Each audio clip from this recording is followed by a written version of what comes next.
Análisis Viva, el podcast donde los principales analistas económicos de México exploran los temas más relevantes en el ámbito económico y financiero, tanto nacionales como internacionales. Los mejores comentarios y perspectivas esenciales para el mercado. ¿Qué tal? Bienvenidas, bienvenidos. Mi nombre es Salvador Leal, director de comunicación de la Bolsa Institucional de Valores, y les doy la bienvenida a un nuevo episodio de la quinta temporada del podcast semanal Análisis Viva. Un espacio de opinión y reflexión que hemos ido construyendo de la mano de los analistas más relevantes del sector durante 5 años ya. No olviden seguirnos en todas nuestras redes sociales para mantenerse al tanto de los datos más importantes en los mercados de nuestro país. El día de hoy le damos la bienvenida a nuestro invitado, él es Alexis Milo, analista económico. Alexis, muchas gracias por estar con nosotros de nuevo en este Análisis Viva. No, muchas gracias por la invitación, Salvador. Siempre un gusto estar con ustedes. Cuéntanos un poquito cómo estás viendo tú el fenómeno inflacionario en México y en Estados Unidos. Pues mira, te podría decir que el tema de la inflación a nivel global, pues es lo que ocupa la mayor parte de la atención, ¿sí? Nada más un poco para dar contexto, recordemos que después de que vino la pandemia, hubo una serie de interrupciones en las cadenas de suministro global que hizo que los precios de muchas manufacturas aumentaran. Luego, además, vino la política fiscal expansionista de Estados Unidos, en donde hubo una inyección brutal de recursos que también presionó la demanda a nivel global, ¿no? Y incluido Estados Unidos, obviamente. Y además, pues luego vino la guerra de Rusia y Ucrania, que, como tú sabes, tuvo un impacto muy grande sobre la energía y las materias primas. Entonces, se hizo la tormenta perfecta para fines de inflación, ¿sí? Y pues la inflación en Estados Unidos alcanzó niveles no vistos en 40 años. Y en México, niveles no vistos en 2 décadas. Entonces, tuvimos este choque inflacionario. Y además, ya con la salida de la pandemia, pues los bancos centrales tuvieron que reaccionar fuerte, subiendo las tasas de interés también a niveles históricos, ¿no? Y en este caso, pues Estados Unidos aumentó de manera dramática su tasa de 0%, ¿no? La tasa de política monetaria de 0%, que es donde la tenía durante la pandemia, a 5.25%, que es donde la tiene actualmente. Uh-huh. Y México la aumentó de alrededor de 4% al 11%, al 11.25%, que es lo más que llegó a estar, ¿sí? Entonces, tuvimos este frenón, esta política monetaria muy restrictiva en todo el mundo. Ahora, ¿qué sigue, no? Sigue que conforme la inflación va disminuyendo, porque las economías se están frenando por la política monetaria expansiva, pues la inflación debería ir también bajando y eventualmente abrir la puerta para que los bancos centrales de todo el mundo, aquí voy a hablar principalmente de Estados Unidos y de México, los bancos centrales empiecen a relajar la política monetaria. Y en esas estamos. La inflación venía bajando muy bien, sobre todo en la segunda parte del año pasado. Sin embargo, hacia diciembre y el primer trimestre de este año, lo que vimos es que ese proceso se interrumpió. Dejó de bajar la inflación en Estados Unidos y dejó de bajar la inflación en México. Y esto lo que hizo es que algunos de los bancos centrales, Estados Unidos y México, se plantearan la posibilidad de mantener las tasas de política monetaria más altas por más tiempo, ¿sí? Para darte una idea, en algún momento se hablaba de que Estados Unidos podía reducir 140, 150 puntos base, que es como 1.5%, la tasa de interés en este año. Hoy ya prácticamente no se espera que la baje, ¿sí? Y si la llega a bajar, la bajaría 1/4 punto. Entonces cambió radicalmente el panorama. ¿Qué es lo que está pasando? Pues que ahorita la gran pregunta es, ¿la inflación va a seguir bajando o la inflación se va a quedar donde está? Y el último dato que tuvimos de inflación, tanto para Estados Unidos, fue relativamente malo. Salió en 3.4% en abril. Digo que es un mal dato porque recordemos que el objetivo de inflación en Estados Unidos es 2%, entonces están muy lejos todavía del objetivo. Y entonces, al salir así, pues la Reserva Federal dijo, con estos datos de inflación, yo voy a dejar las tasas altas.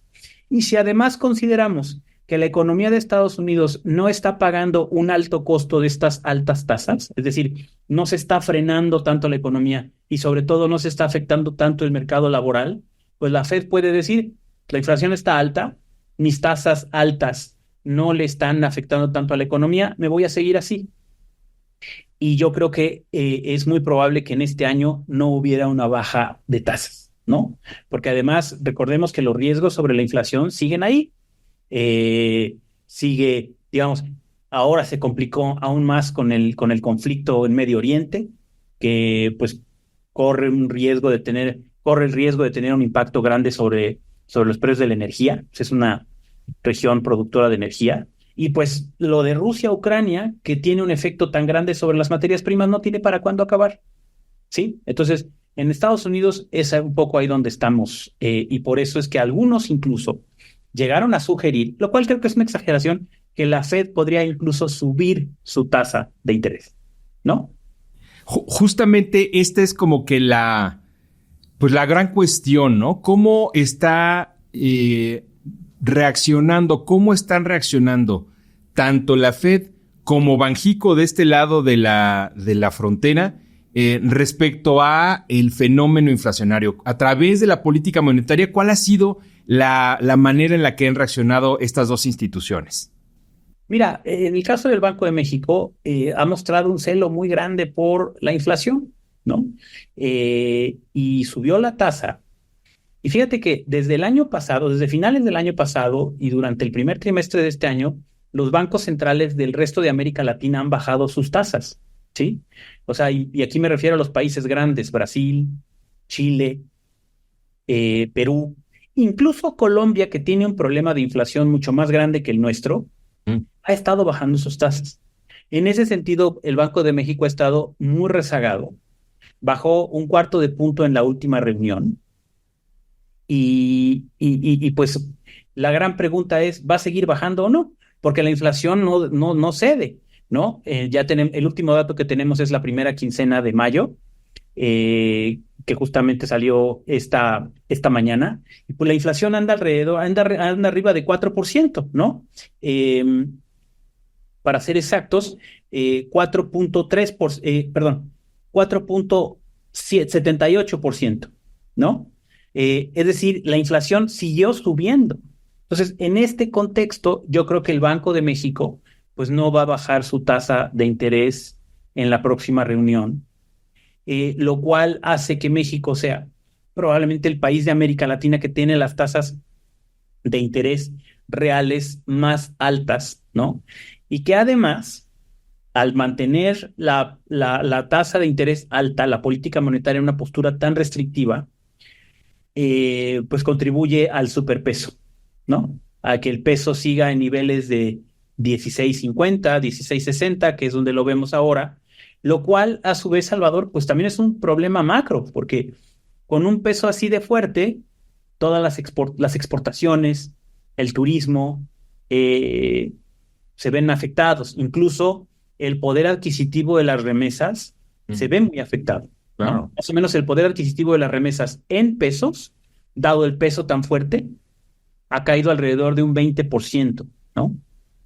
Digamos, entre 2020, o sea, a lo largo de 2023-2024, ha caído un 20% el poder adquisitivo de las remesas, que tú sabes que es una fuente importantísima de ingreso para consumo de muchas familias, ¿no? Entonces, es un poco en donde estamos. Te diría que es pertinente ahorita platicar de la política monetaria porque yo creo que es el renglón en donde más incertidumbre tenemos, por lo menos en el corto plazo.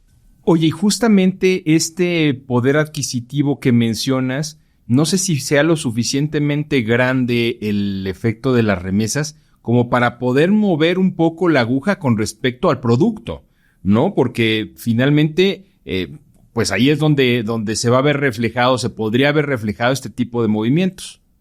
Sí, probablemente. Mira, las exportaciones han caído porque en Estados Unidos está desacelerando la economía.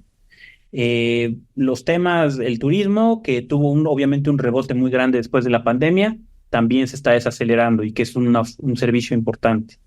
Digamos, las condiciones en general están ya empezando a inhibir las la actividad comercial, ¿sí? El dato que salió la semana pasada y salió bastante malo fue el de ventas al menudeo, ¿no? También con una contracción importante. Entonces, todo se está configurando para que tengamos una desaceleración fuerte de la economía mexicana. De hecho, esta mañana, de hoy, jueves 23, que estamos grabando esto, hoy en la mañana salió el PIB del primer trimestre, ¿sí? Salió en 1.6% a tasa anual. Ahora, lo importante no es eso, que de por sí ese dato pues, es poco peor de lo que se esperaba. Lo importante es que el dato de marzo, es decir, el último mes del trimestre, salió también muy negativo, ¿no? Claro. Lo cual quiere decir que deberíamos esperar pues un mal segundo trimestre del año si consideramos que marzo está empezando a marcar una tendencia, ¿no? Entonces, yo creo que en este contexto la política monetaria tiene que recalibrarse, ¿no? Entonces, creo que el Banco de México está ahorita en una situación difícil. Por un lado, tiene inflación que vino por arriba de lo esperado, 4.8%, que es lo que decíamos, es mayor, digamos, al 4% que se esperaba que ya hubiéramos alcanzado para estas alturas del partido. Pero por otro lado, tiene una economía que se está frenando. Y una economía donde claramente el peso tan fuerte, producto en parte de la política monetaria, está teniendo efectos muy nocivos. Entonces, creo que la política monetaria ahorita es un reto importante y además, por lo que implica en términos de comunicación. Tú sabes que la comunicación es una parte muy importante de la política monetaria. Una buena política con mala comunicación, pues es como si fuera una mala política. Claro, no es una buena política, ¿no? Claro, no. Entonces, o sea, un banco central tiene que hacer las cosas bien y además comunicarlas bien, ¿no? Sí. Y es ahí donde, según algunos analistas, pues hay un poquito un déficit de comunicación, ¿no? Sí, pareciera, digo, es algo que hemos estado desde el episodio pasado rascándole un poco y pareciera que hay un cambio o como bien dices, ¿no? Alguna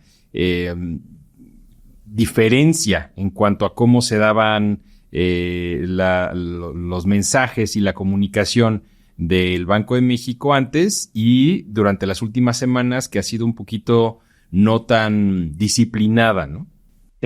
Claro. Y además, pues yo creo que también se deriva de que es muy probable que las opiniones dentro del propio Banco de México estén divididas. Sí. Como te decía hace un momento, pues la inflación está muy alta. Al fin y al cabo, recordemos que el Banco de México tiene un mandato único, que es la inflación, a diferencia de la Fed, que tiene un mandato dual, que es inflación y pleno empleo. Uh-huh. Entonces, pues el Banco de México, siendo muy pragmático, pues puede decir las tasas deberían quedarse altas por más tiempo porque nuestra responsabilidad, nuestra obligación es la inflación. Sí. Y la inflación no está evolucionando bien. Pero también puede haber otros miembros, ¿no? Que digan, oye, está bien, pero si la economía se está frenando, si además, pues ya el peso tan fuerte no le está ayudando nada a la economía, y además pues ya todo mundo ya empezó a bajar tasas, creo que ha sido un problema. Mira, creo que si el Banco de México no bajara tasas, pero ya lo hubiera hecho el año pasado, como lo hicieron muchos otros bancos centrales, no tendría estos problemas de comunicación. Ah. Sí, porque el Banco de México hubiera dicho, bueno, a ver, conforme la inflación viene cediendo, yo voy bajando la tasa. Aparentemente esta política monetaria restrictiva está funcionando, no tengo que mantenerla así de estricta hasta que lleguemos al objetivo del 3%, ¿no? Como dice un amigo, tú puedes ir en tu coche a 120 kilómetros por hora, ¿no? Pero no llegas al garage de tu casa a 120 kilómetros por hora, ¿no? O sea, le vas bajando y al final haces el último ajuste. Sí. Así es la política monetaria. Ahorita va a 120 kilómetros por hora. Lo que dicen es, oye, conforme vas acercándote a tu meta, pues vele bajando tantito, ¿no? Claro. Entonces, pues yo creo que así es un poco como está la política monetaria, Salvador. Oye, Alexis, muchas gracias por este análisis tan claro. Te agradecemos mucho que nos hayas acompañado en este episodio de la 5ª temporada ya de Análisis Viva. El agradecido soy yo. Muchas gracias. Él es Alexis Milo y a ustedes muchas gracias también por escucharnos. Si el episodio fue de su agrado, no olviden dejar una reseña, un like en cualquiera de las plataformas desde la que nos escuchen o compartirlo a sus contactos y amigos. La producción de este podcast estuvo a cargo de Rogelio Unzueta. Agradecemos a nuestros ingenieros en audio y video Héctor García y Omar Vieira. Los acompañó Salvador Leal y esto fue Análisis Viva. Hasta la próxima. La Bolsa Institucional de Valores presentó Análisis Viva. Suscríbete a nuestro podcast y síguenos en todas nuestras redes sociales.